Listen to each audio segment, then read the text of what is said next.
حضرت صلی اللہ علیہ وسلم پر وحی کا ابتدائی دور اچھے سچے پاکیزہ خوابوں سے شروع ہوا۔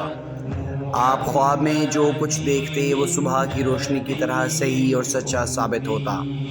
پھر من جانب قدرت آپ تنہائی پسند ہو گئے اور آپ صلی اللہ علیہ وسلم نے غار حرا میں خلوت نشینی اختیار فرمائی اور کئی دن اور رات وہاں مسلسل عبادت اور یاد الہی اور ذکر و فکر میں مشغول رہتے۔ جب تک گھر آنے کو دل نہ چاہتا توشہ ہمراہ لیے وہاں رہتے۔ توشہ ختم ہونے پر ہی اہلیہ محترمہ حضرت خدیجہ رضی اللہ تعالی عنہا کے پاس تشریف لاتے اور کچھ توشہ ہمراہ لے کر پھر وہاں جا کر خلوت گزین ہو جاتے۔ یہی طریقہ جاری رہا یہاں تک کہ آپ پر حق منکشف ہو گیا اور آپ غار حرا میں ہی قیام پذیر تھے کہ اچانک حضرت جبرائیل علیہ السلام آپ کے پاس حاضر ہوئے اور کہنے لگے کہ اے محمد صلی اللہ علیہ وسلم پڑھو۔ آپ فرماتے ہیں کہ میں نے کہا میں پڑھنا نہیں جانتا۔ آپ صلی اللہ علیہ وسلم فرماتے ہیں کہ فرشتے نے مجھے پکڑ کر اتنے زور سے بھینچا کہ میری طاقت جواب دے گئی۔ پھر مجھے چھوڑ کر کہا کہ پڑھو۔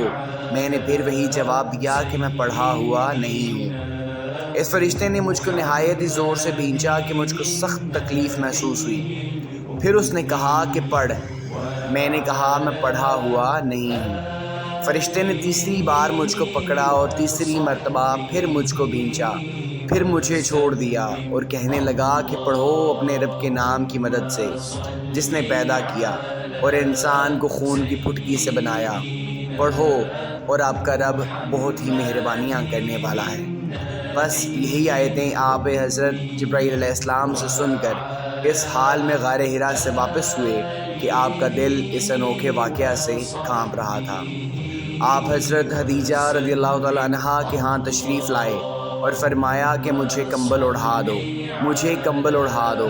لوگوں نے آپ کو کمبل اڑھایا۔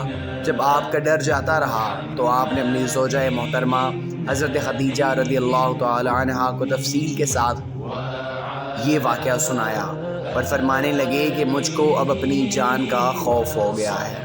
آپ کی اہلیہ محترمہ حضرت خدیجہ رضی اللہ تعالیٰ عنہا نے آپ کی ڈھارس بندھائی اور کہا کہ آپ کا خیال صحیح نہیں، خدا کی قسم اللہ آپ کو کبھی رسوا نہیں کرے گا۔ آپ تو اخلاق فاضلہ کے مالک ہیں، آپ تو کنبہ پرور ہیں، بے کسوں کا بوجھ اپنے سر پر رکھ لیتے ہیں، مفلسوں کے لیے آپ کماتے ہیں، مہمان نوازی میں آپ بے مثال ہیں، مشکل وقت میں آپ امر حق کا ساتھ دیتے ہیں۔ ایسے اوصاف حسنہ والا انسان یوں بے وقت ذلت و خواری کی موت نہیں پا سکتا۔